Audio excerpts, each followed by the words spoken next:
क्या हो जब एक दिन को बार बार जीना पड़े, जिसमें कुछ भी नया ना हो। जो कल हो चुका है वही आज हो रहा है और फिर रिपीट पर रिपीट। तो दिमाग में इतनी फ्रस्ट्रेशन हो जाएगी कि दिमाग का दही हो जाए। टाइम लूप के कॉन्सेप्ट पर बनी ये मूवी जैंगो कि हीरो के दिमाग का दही नहीं हुआ है, बल्कि उसकी ज़िंदगी के तो एल लग गए हैं। कैसे? उसके लिए इस वीडियो को शुरू से अंत तक पूरा देखना पड़ेगा। तो चलिए बिना और किसी बकवास करते हैं वीडियो स्टार्ट। एक उल्का पिंड कई हजार किलोमीटर की स्पीड से पृथ्वी की ओर इस कदर बढ़ रहा है कि मानो पूरी पृथ्वी तबाह कर देगा, जिससे लोगों में डर का माहौल है। हालांकि कुछ वैज्ञानिकों का मानना है कि ये उल्का पिंड पृथ्वी की सतह पर पहुंचने से पहले ही स्पेस में ख़त्म हो जाएगा। जिसमें से एक साइंटिस्ट है माइकल, जिसका इंटरव्यू न्यूज़ 7 की सीनियर रिपोर्टर निशा ले रही होती है। माइकल बताता है कि हर रोज़ ऐसे कई सारे उल्का पिंड पृथ्वी की ओर बढ़ते हैं और पृथ्वी पर पहुंचने से पहले ही स्पेस में ख़त्म हो जाते हैं, और जो पहुंचते हैं उससे पृथ्वी पर बहुत सी चीज़ें कभी कभार बदल जाती है। अब पृथ्वी पर कुछ बदलेगा या नहीं, वो तो हमें आगे ही पता चलेगा। अगले सीन में निशा पार्क में जॉगिंग कर रही होती है। पार्क में बैडमिंटन खेल रहे दो व्यक्तियों में से एक अपने फ्रेंड गौतम, जो कि न्यूरोलॉजिस्ट डॉक्टर है, यानी कि ब्रेन का डॉक्टर, उसको फ़ोन लगाता है और कहता है निशा के 3 राउंड पूरे हो गए हैं, तू यहाँ कब आएगा। गौतम कहता है राजू, तेरा दोस्त चाहे कितना भी लेट आए पर आएगा स्वैग से। निशा के जाने से कुछ समय पहले गौतम वहाँ पहुँचकर निशा की गाड़ी के आगे अपनी गाड़ी इस कदर फंसा देता है कि मजबूरन निशा को अपनी गाड़ी निकालने के लिए गौतम के पीछे पीछे आना ही पड़ता है। पार्क में निशा गौतम को वहाँ गाड़ी लगाने के लिए डांट रही होती है, लेकिन गौतम ऐसा दिखा रहा होता है कि जैसे निशा नॉर्मली उससे बात कर रही हो, ताकि अपने फ्रेंड्स के सामने गौतम की मिट्टी पुलित ना हो जाए। यह कहानी 2 पार्ट्स में डिवाइडेड है, एक टाइम लूप से पहले, दूसरी टाइम लूप के बाद। टाइम लूप से पहले में कुछ छोटी छोटी डिटेल्स जो कि मूवी की जान है, वह समझना ज़रूरी है। अगले दिन 2 अक्टूबर को गौतम ठीक 7 बजे उठता है। दरवाजे पर भिंडी लेकर मेड आ जाती है। काम करते वक्त उससे प्लेट टूट जाती है। गौतम बाहर आ जाता है। साहब, आज पहली बार टूटी है, हाथ से फिसल गई। तभी गौतम के फ़ोन पर उसकी माँ का फ़ोन आता है। बेटा, अब तू शादी कर ले, गांव में तेरी ये लड़की भी देखी हुई है मैंने। गौतम कहता है हॉस्पिटल के लिए लेट हो रहा है माँ, इस बारे में बाद में बात करेंगे, और वहाँ से चला जाता है। फ्लैट से नीचे जाते ही सिक्योरिटी गार्ड गौतम से कहता है कि मैंने आपकी माँ की हेल्प की थी जब वो यहाँ आई हुई थी। गौतम अच्छा अच्छा बोलकर आगे बढ़ जाता है। बच्चे गली में क्रिकेट खेल रहे होते हैं और एक रोड साइड रोमियो बालकनी में खड़ी एक लड़की को ताड़ रहा होता है। उसे साइड कर गौतम वहाँ से गाड़ी लेकर निकल जाता है। रास्ते में एक बेवड़ा आदमी गाड़ी के आगे आने की नौटंकी करता है। गौतम उसे एक क्वार्टर के पैसे देकर वहाँ से चला जाता है। हॉस्पिटल से उसके पास एक छोटी लड़की समीरा की ब्रेन सर्जरी के लिए फ़ोन आता है। उस लड़की की हालत बहुत नाजुक थी। गौतम कहता है तुम ऑपरेशन की तैयारी करो, मैं थोड़ी देर में पहुँचने ही वाला हूँ बस। वहीं ऑपरेशन थिएटर में एक और डॉक्टर रमेश, जो कि गौतम से बहुत जलता है, अपने साथी डॉक्टर से कहता है सारे टफ ऑपरेशन गौतम ही करता है, मैं भी तो एक अच्छा डॉक्टर हूँ। इसी बीच गौतम वहाँ पहुँच जाता है। ऑपरेशन सक्सेसफुल रहता है। गौतम कहता है थोड़ी देर इसे ऑब्जर्वेशन में रखना, और वहाँ से चला जाता है। ऑब्जर्वेशन के लिए रमेश वहाँ पर रुकता है, जिसके इरादे कुछ नेक नहीं लग रहे थे। कैबिन में बैठे गौतम के पास हॉस्पिटल की रिसेप्शनिस्ट आती है। आज न्यूज़ 7 पर सर आपका इंटरव्यू है।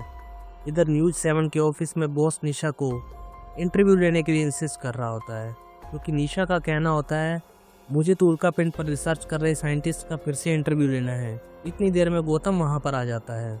ऑफिस का एक एम्प्लॉई गौतम को रिसीव करता है।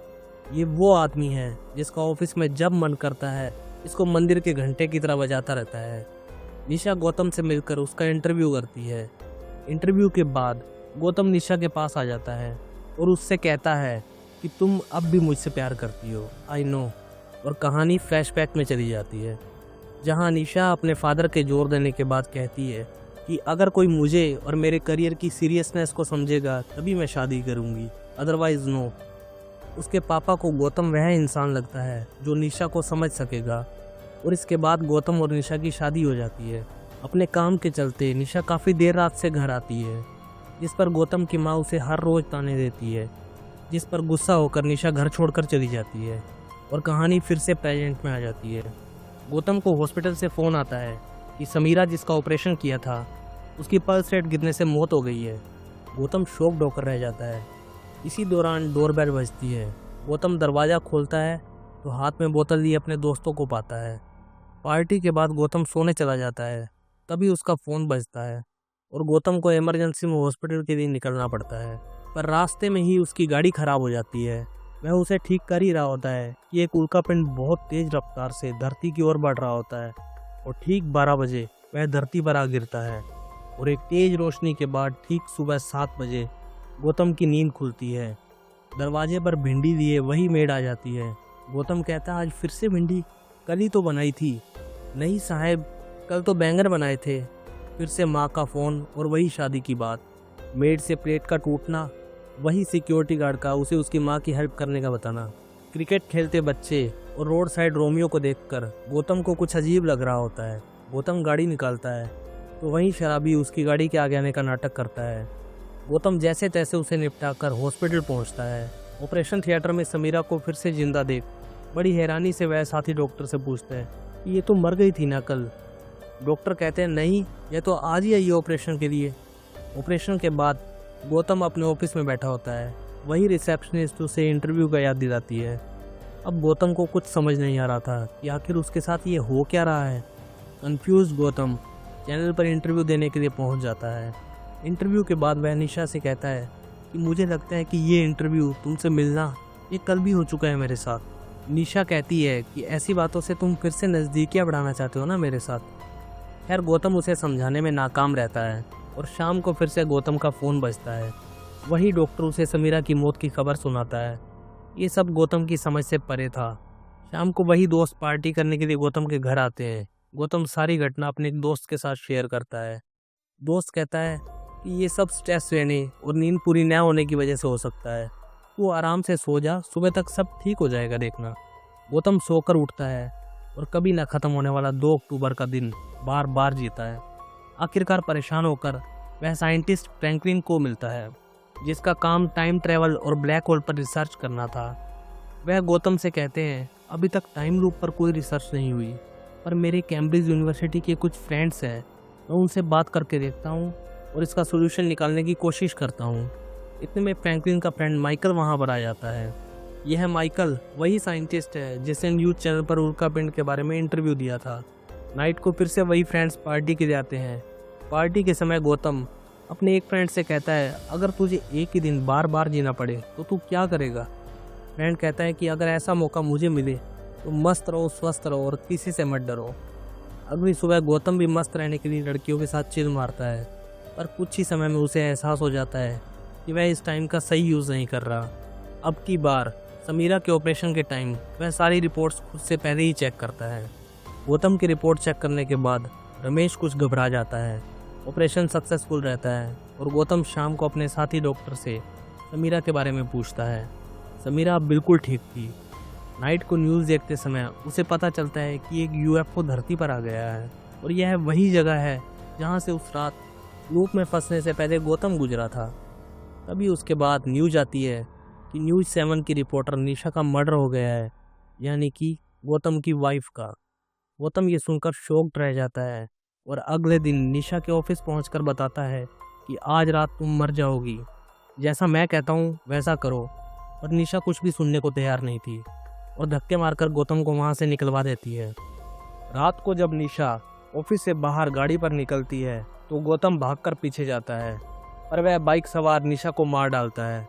अब गौतम सुबह उठकर सीधा निशा के ऑफिस पहुंच जाता है।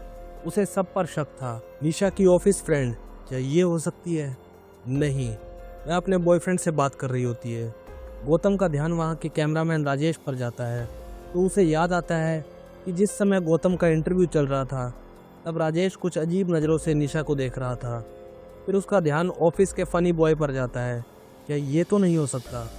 गौतम फ़नी बॉय से बात करता है, तुम निशा को क्यों पसंद करते हो? फ़नी बॉय कहता है, क्योंकि निशा बहुत ही ब्रेव लड़की है। क्यों, ऐसा क्या किया कि तुम्हें लगता है कि वह सबसे ब्रेव है? 2 दिन पहले निशा ने प्लान बनाकर एक गैंग को पकड़वाया था जो लड़कियों की किडनैपिंग करता था। हैरानी की बात तो यह थी कि किडनैप हुई लड़कियों का मेडिकल चेकअप करवाने पर पता चला कि एक लड़की का हार्ट निकालकर आर्टिफिशियल हार्ट लगाया गया था और वे लोग इलीगली यह काम कर रहे थे। उन्हें पकड़वाना कोई आसान बात तो थी नहीं। तो सबसे ब्रेव मेरे ख्याल में तो यही है। निशा गाड़ी पर निकलती है तो वह बाइक सवार निशा का पीछा करने लगता है। गौतम टक्कर मारकर उसे गिरा देता है और गाड़ी से निकलकर पीटते हुए पूछता है कि तू निशा को क्यों मारना चाहता है।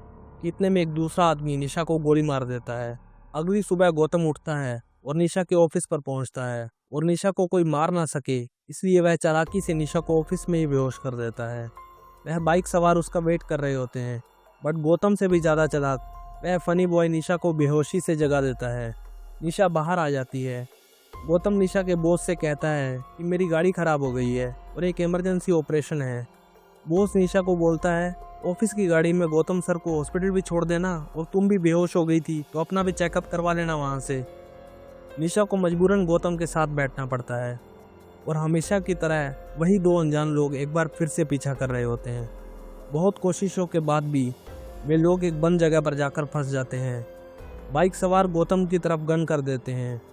मरने से पहले गौतम कहता है कल मैं तुम्हें फिर मिलूंगा। और अगली सुबह एक बार फिर गौतम निशा के होने वाले खून को रोकने के लिए घर से निकल पड़ता है और अपने फ्रेंड किटी जो शाम को उसके साथ पार्टी करने के लिए आता है ये थाने जा पहुंचता है। उससे हेल्प मांगता है। अब किटी तो गौतम की बात पर विश्वास नहीं करता तो गौतम उसे एक ट्रेलर दिखाता है। अभी तेरे पास आईजी का फ़ोन आएगा किटी और तुझे 4 कांस्टेबल लेकर वहाँ जाना होगा जहाँ यूएफओ दिखाई दिया है। फिर तेरा फ़ोन रखते ही एक चाय का कप तेरे टेबल पर आएगा। किटी को मजाक लग रहा था और वैसा ही होता है जैसा गौतम ने बताया था। आखिरकार किटी गौतम से कहता है भाई मुझसे क्या चाहिए तुझे। गौतम उसे अपना प्लान समझाता है। जब गौतम ने उस बाइक वाले को टक्कर मारी थी तो बाइक का नंबर देखा था। अपने पुलिस वाले दोस्त की मदद से उसका एड्रेस पता कर वह पहुंच जाता है उसके घर के पास और बोनस के रूप में दूसरा बाइक वाला गुंडा भी उसी के साथ था। उनके निकलते ही पुलिस उन्हें पकड़ लेती है। किटी उन्हें बहुत धोता है और उनमें से एक के फ़ोन पर वॉइस मैसेज आता है कि निशा ने जल्दी निकलने के लिए बॉस से बात की थी पर बॉस ने मना कर दिया है और अब वह अपने रूटीन टाइम पर निकलेगी। और यह मैसेज किया था राजेश ने, वही कैमरामैन जिस पर गौतम को शक हुआ था। गौतम और किटी न्यूज़ 7 के बॉस से एड्रेस पता कर राजेश के पास पहुंच जाते हैं और उसे पकड़कर जब पीटा जाता है तो वो बताता है कि मेरी बीवी बच्चों को गन पॉइंट पर रखा गया था, मैं मजबूर था। अब किटी और गौतम रिलैक्स होकर चाय पी रहे होते हैं। इतने में वह न्यूज़ को देखकर एक बार फिर शॉक्ड रह जाते हैं कि निशा को किसी अज्ञात आदमी ने फिर से मार दिया है। गौतम का माथा सनक जाता है। वो किटी से कहता है मैं जितना भी बचा लूँ कोई ना कोई उसे मार ही देता है।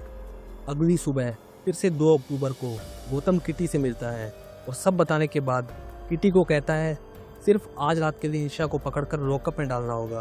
किटी निशा के पास जाता है और बिना वारंट के अरेस्ट की बात सुनकर उसे एक जोरदार तमाचा चढ़ देती है। किटी थोड़ी देर बाद वारंट लेकर जाता है तो निशा कहती है बिना किसी इन्फॉर्मेशन के वारंट और उसे फाड़ कर जाने लगती है। किटी हवा में फायर कर उसे गौतम के साथ जीप में बिठा लेता है। वह जा रहे होते हैं कि कुछ पुलिस वाले उन्हें रोक लेते हैं। किटी कहता है मैं हूँ सर, ऐसा ही किटी। पर पुलिस वाले फायर कर तीनों को मार डालते हैं।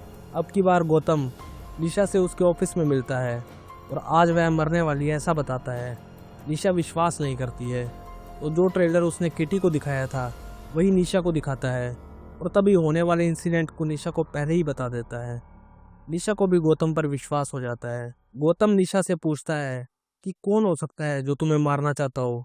यह जानना बहुत ज़रूरी है, नहीं तो हर बार कोई नया शख्स मुझे और तुम्हें मार डालता है। निशा याद करती है और वही बताती है जो उस ऑफिस के फनी बॉय ने बताया था। ये गैंग को उसने पकड़वाया था जो कि आर्टिफिशियल हार्ट इलीगली अलग अलग लड़कियों पर ट्राई कर रहा था। मेरे पास उनके खिलाफ सबूत भी है। वह एक सन की साइंटिस्ट माइकल है जिसके खिलाफ सबूत आज मैं आईजी सर को दिखाने वाली हूँ, शायद वो हो सकता है। इतने में गौतम को वहाँ से BMW जाती दिखाई देती है जिसके पीछे M लिखा था। गौतम को याद आता है कि ये तो माइकल की गाड़ी है। जब मैं फ्रैंकलिन से मिला था तो इसी समय यह माइकल तो वहाँ पर था, तो आज इसकी गाड़ी यहाँ कैसे हो सकती है। उसके बाद निशा और गौतम दोनों किटी से माइकल का नंबर ट्रैक कर एक लोकेशन पर जा पहुँचते हैं।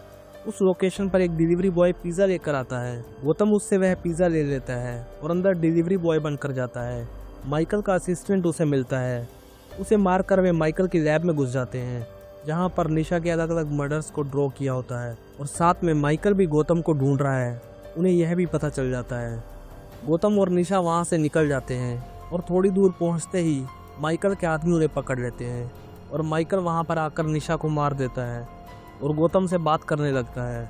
गौतम, जिस यूएफओ की रेडिएशन ने तुम पर असर किया है, ठीक उसी समय मैं भी वहाँ पर था और मैं भी तुम्हारी तरह इस टाइम लूप में फंसकर रह गया हूँ। पर फ्रैंकलिन के साथ अलग अलग दिन में मिलकर मैंने इसे तोड़ने के लिए एक डिवाइस तैयार कर ली है और अभी 12 बजे से पहले ही यह टाइम लूप खत्म होने वाला है। और तुम्हारी निशा जो मेरे खिलाफ सबूत देना चाहती थी, उसे भी मैंने मार दिया है। गौतम समझ जाता है कि अगर यह लूप खत्म हो गया तो निशा फिर से जिंदा नहीं हो पाएगी। उसे जिंदा रखने का एक ही सॉल्यूशन था, माइकल का मरना। तभी गौतम गन छीनकर उस पर तान देता है और दोनों एक दूसरे को शूट कर देते हैं।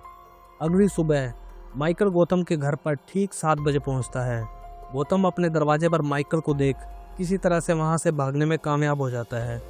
गौतम के ससुर का फोन आता है कि निशा को किडनैप कर लिया गया है। गौतम किटी को लेकर माइकल की लोकेशन पर जा पहुंचता है, पर वहां कोई नहीं था कि तभी वह पिज़्ज़ा बॉय वहां पर आ जाता है। उसे भी वहां पर कोई नहीं मिलता, तो वह ऑर्डर डिलीवरी के लिए फ़ोन करता है। माइकल का असिस्टेंट उसे दूसरी लोकेशन पर बुलाता है। गौतम भी पीछा करते करते वहां पहुंच जाता है जहां निशा को छुपाया गया था। दूसरे सीन में साइंटिस्ट फ्रैंकलिन उस जैंगो डिवाइस जिसे माइकल ने फ्रैंकलिन के साथ मिलकर बनाया था, उसे एग्जीक्यूट कर देता है। फ्रैंकलिन का मानना था कि यूएफओ की रेडिएशन के अगेंस्ट इस डिवाइस की रेडिएशन जब एक्टिवेट होगी तो यूएफओ डीएक्टिवेट होकर इस पृथ्वी से चला जाएगा। उधर दूसरी तरफ गौतम निशा को बचा ही देता है कि माइकल उस पर पीछे से वार कर देता है। दोनों की लड़ाई में निशा के सर में गोली लग जाती है और गौतम माइकल के दिल में एक सरिया घोंप देता है। माइकल कहता है, अगर उस डिवाइस को रोक दो तो टाइम लूप यूं ही चलता रहेगा और निशा फिर से जिंदा हो जाएगी, और साथ में मैं भी आऊँगा फिर से। गौतम माइकल से कहता है, इसे कैसे बचाना है वो मुझे पता है, पर तू मरेगा आज ही और इसी वक्त। उसके मरने के बाद निशा को लेकर गौतम हॉस्पिटल जाता है। निशा के ऑपरेशन के समय गौतम के हाथ कांप रहे थे, तो उसका साथी डॉक्टर रमेश उसे ड्रग्स देता है।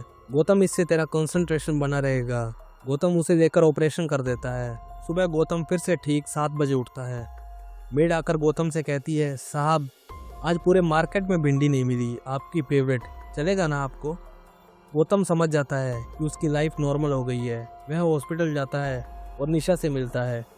किटी वहां आकर उसे बताता है कि जिस जगह पर माइकल मरा था वहां उसकी बॉडी है ही नहीं, और तभी दिखाया जाता है कि उसके हार्ट को निकालकर माइकल द्वारा बनाए गए आर्टिफिशियल हार्ट से रिप्लेस कर दिया जाता है और माइकल फिर से जिंदा हो जाता है।